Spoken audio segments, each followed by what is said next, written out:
पूर्णतया वैध और सर्व सुविधा युक्त कॉलोनी केसर प्राइड में प्लॉट लेने के लिए दिए गए नंबर पर अभी संपर्क करें अथवा विजिट भी कर सकते हैं।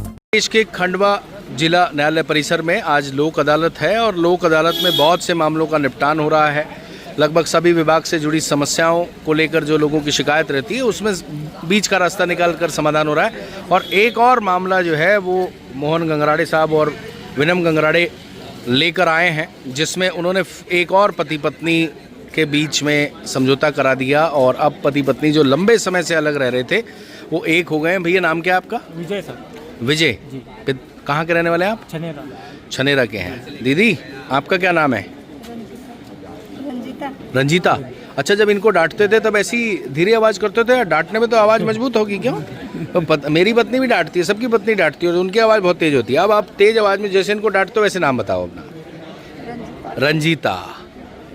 भाई अब शॉपिंग की बोलेंगे वो कि भाई कहीं कुछ गोलगप्पे खिला दो और मार्केट में कुछ खिला पिला लाओ, बच्चों का ध्यान रखो, सब करने वाले हो? जी सर करेंगे। टोटल कितने साल से अलग थे? 3 साल।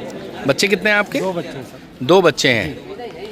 दीदी अब मान लो पति पत्नी के घर घर में होती रहती किससे कहानी, अभी आपको बोलेंगे कि भगवान जरा आज दाल बाटी खानी है तो फिर बना दोगे?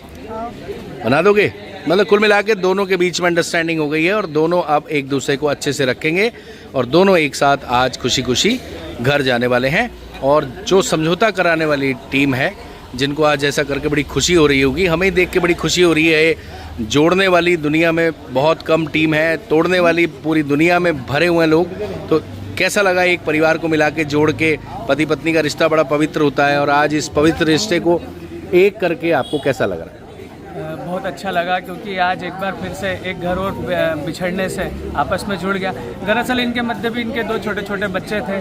आवेदिका और अनावेदक के मध्य आपसी घरेलू बातों को लेकर काफ़ी वाद विवाद होते थे और दोनों ही एक काफ़ी निर्धन परिवार से थे और अपने जैसे तैसे अपने बच्चों के साथ अपना गुजर बसर करते थे। आवेदिका ने जब माननीय न्यायालय में भरण पोषण का केस लगाया, जब आवेदिका के पक्ष में भरण पोषण की राशि स्वीकृत हुई, तब अनावेदक उस राशि को अपनी गरीबी के कारण देने में असमर्थ था, जिस कारण अनावेदक ने लगभग 1.5 माह जेल में भी रहकर आ चुका था। फिर जब वो छूटा तब हमने आवेदिका और अनावेदक के मध्य उनके अधिवक्ता और हमने मिलकर काफ़ी सुलह समझाइश कराई। फिर जब आवेदिका ने भी देखा कि मेरा पति जेल भी काट कर आ चुका है, वो खुद भी गरीब है और मेरी भी परिस्थिति विषम है, तो उन्होंने अपने बच्चों की खातिर एक बार साथ में पुनः आपस में अपने दाम्पत्य संबंधों का निर्वहन करने के लिए दोनों जन राजी खुशी आज तैयार हो गए और दोनों ने माननीय न्यायालय के समक्ष आकर आज अपने केस में राजीनामा कर लिया है और दोनों जन अपने अपने बच्चों के साथ अपने घर जा रहे हैं। इनके वकील ने भी भूमिका निभाई? जी, इनके आवेदिका की ओर से हीरालाल ढाकसे वकील साहब थे, अनावेदक की ओर से हम लोग। अच्छा, सामने आपका क्या नाम है? हीरालाल ढाकसे। हीरालाल ढाकसे जी और विनम गंगराड़े, मोहन गंगराड़े साहब को बहुत बहुत शुभकामनाएं और ऐसे ही नेक काम करते रहें। हर प्रोफाइल में भला करने का मौका मिलता है। अब ये पति पत्नी उम्मीद है कि जीवन भर एक दूसरे का साथ देंगे, अगले 7 जन्म तक साथ रहेंगे, क्योंकि 7 जन्म तक साथ रहने की इन्होंने कस्में खाई थी जब फेरे लिए थे। फेरे लिए थे ना? फेरे हुए थे जी? कितने फेरे हुए थे? 7 फेरे। 7 जन्म तक रहने की कसम तो खाई होगी, पंडित करवाता ही है। तो अब 7 जन्म या एक ही जन्म? पहले एक देख लेते हैं फिर 7 देखेंगे। तो ये हैं पति पत्नी जो अपने बच्चों के साथ खुशी खुशी एकजुट रहेंगे।